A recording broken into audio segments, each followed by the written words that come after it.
жумада 2 жолу ушу бассейнге келип машыгып турабыз. Ар кандай задачаларды аткарабыз. Мисалы баллон чечип суунун астына, баллон алмаштырып, же маска алмаштырып, өзүбүздүн демибизди кабына келтирип.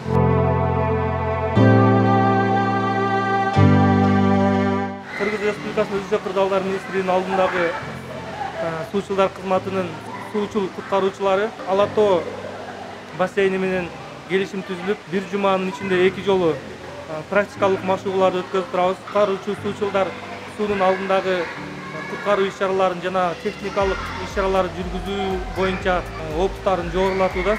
Эң негизги максат ар дайым куткаруучу суучулдар күчү менен даярдыкта болуу.